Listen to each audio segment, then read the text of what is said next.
Jesus को mock किया उन्होंने, पोप को मॉक नहीं किया। उन्होंने जीसस का उपहास उड़ाया है, लॉर्ड जीसस का उपहास उड़ाया है।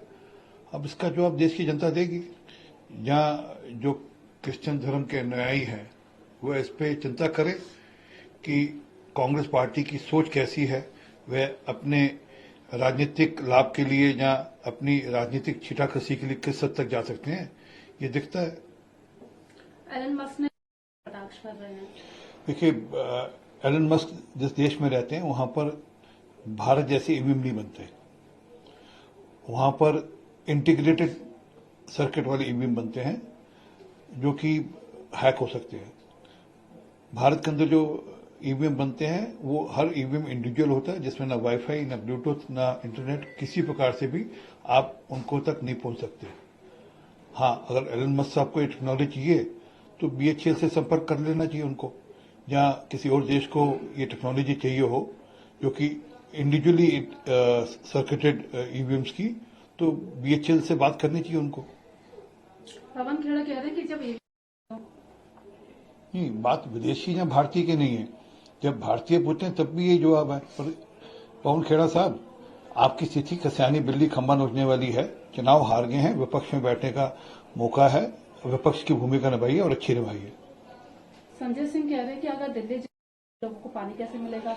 पाइप को लेकर भी उन्होंने एलिगेशन लगाए थे कि कॉन्स्पिरेसी है, पाइपलाइन तोड़ी जा रही है। 9.5 साल हो गए, आज उनको कॉन्स्पिरेसी दिखने लगी।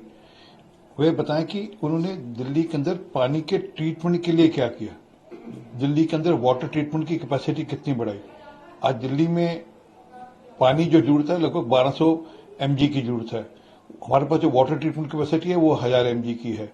पानी मिल रहा है 1300 mg। तो वो जो पानी मिल रहा है वो तो ट्रीट हो ही नहीं पा रहा। असल में पिछले 9.5 साल से ये घोटाले और घपले कर रहे थे। जल बोर्ड 700 करोड़ रुपए मुनाफे की कंपनी थी, आज वह 7000 करोड़ रुपए घाटे की कंपनी हो गई है। कर्नाटक के सीएम इस पर अब बीजेपी जो है हरदीप पुरी भी कटाक्ष कर रहे हैं। देखिए, अब जवाब तो इनका राहुल गांधी को या प्रियंका वाड्रा को देना पड़ेगा, जो महंगाई को लेकर इतनी बात करते थे। आज उन्होंने एक करारा प्रहार वहां की जनता पर किया है और महंगाई बढ़ाई है। डीजल और पेट्रोल के दाम बढ़ाए हैं सिर्फ इसलिए क्योंकि जो वादे किए थे उनको पूरा करने के लिए उनकी कैपेसिटी नहीं थी। वो पूरा करने के लिए अब उन्होंने एक जेब से काटा और दूसरी जेब में डालने की कोशिश की। जीसस को मॉक किया उन्होंने, पोप को मॉक नहीं किया। उन्होंने जीसस का उपहास उड़ाया है, लॉर्ड जीसस का उपहास उड़ाया है। अब इसका जवाब देश की जनता देगी। जहाँ जो क्रिश्चियन धर्म के अनुयायी हैं वह इस पे चिंता करें कि कांग्रेस पार्टी की सोच कैसी है।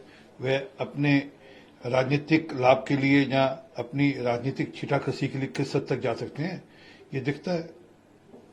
एलन मस्क ने कटाक्ष कर रहे हैं। देखिए, एलन मस्क जिस देश में रहते हैं वहां पर भारत जैसे ईवीएम नहीं बनते।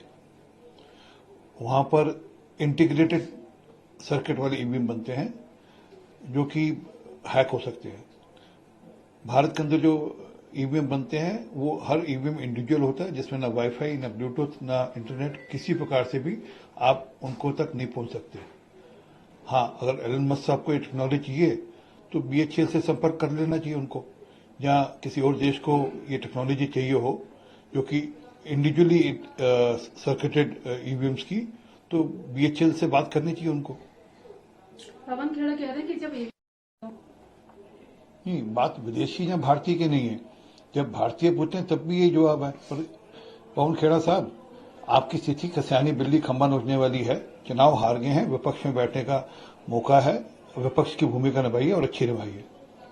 संजय सिंह कह रहे हैं कि अगर दिल्ली लोगों को पानी कैसे मिलेगा। पाइप को लेकर भी उन्होंने एलिगेशन लगाए थे कि कॉन्स्पिरेसी है, पाइपलाइन तोड़ी जा रही है। 9.5 साल हो गए, आज उनको कॉन्स्पिरेसी दिखने लगी।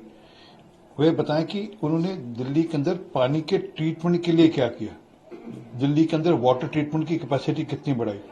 आज दिल्ली में पानी जो जरूरत है लगभग 1200 mg की जरूरत है। हमारे पास जो वाटर ट्रीटमेंट कैपेसिटी है वो 1000 mg की है। पानी मिल रहा है 1300 mg। तो वो जो पानी मिल रहा है वो तो ट्रीट हो ही नहीं पा रहा। असल में पिछले 9.5 साल से ये घोटाले और घपले कर रहे थे। जल बोर्ड 700 करोड़ रुपए मुनाफे की कंपनी थी, आज वह 7,000 करोड़ रुपए घाटे की कंपनी हो गई है।